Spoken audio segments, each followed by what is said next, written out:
The struggle for equality continues unabated, and the woman warrior who is armed with wit and courage will be among the first to celebrate victory. Ironically, I have begun with the last line of a piece of prose by the late Maya Angelou. She was a woman who displayed wit and courage in almost everything she did. In Always a Woman, she is able to convey the difficulties that are sometimes faced just by being a woman. She gives advice to women and manages to do it with a sense of humor. In this day and age, one cannot turn on the TV or pick up a newspaper without hearing a story about women and girls being persecuted and denied an education. Maya Angelou was a black woman who grew up in the South. She faced many difficult situations, including being sexually abused as a child and giving birth to a child of her own at the early age of 16. In spite of the problems she faced, she managed to become a successful writer and human being. I chose In Always a Woman because Maya Angelou and her writing are an inspiration to me as a young wife and mother. In Always a Woman. In my young years, I took pride in the fact that Luck was called a lady. In fact, there were so few public acknowledgments of the female presence that I felt personally honored whenever nature and large ships were referred to as feminine. But as I matured, I began to resent being considered a sister to a changeling as fickle as luck, as aloof as an ocean, and as frivolous as nature.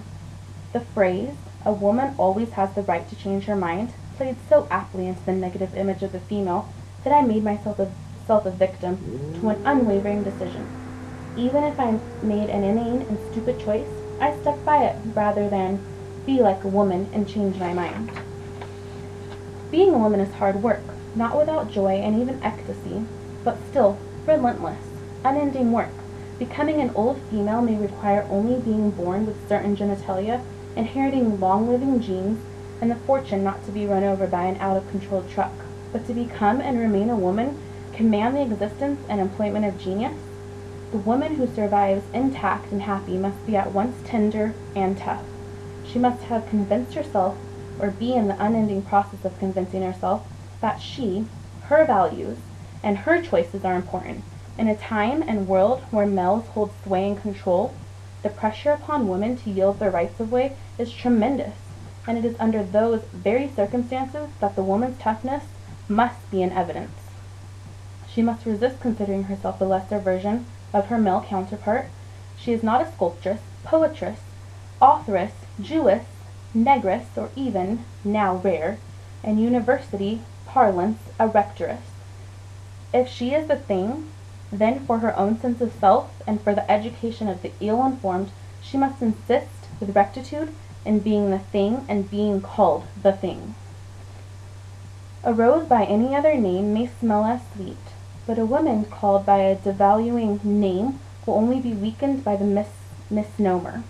She will need to prize her tenderness and be able to display it at appropriate times in order to prevent toughness from gaining total authority and to avoid becoming a mere image of those men who value power above life and control over love. It is imperative that a woman keep her sense of humor intact and at the ready.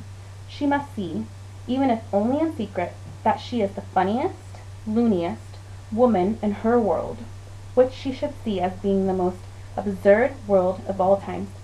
It has been said that laughter is therapeutic and amiability lengthens the lifespan.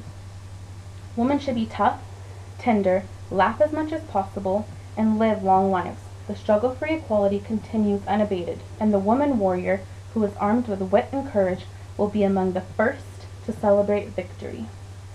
Thank you.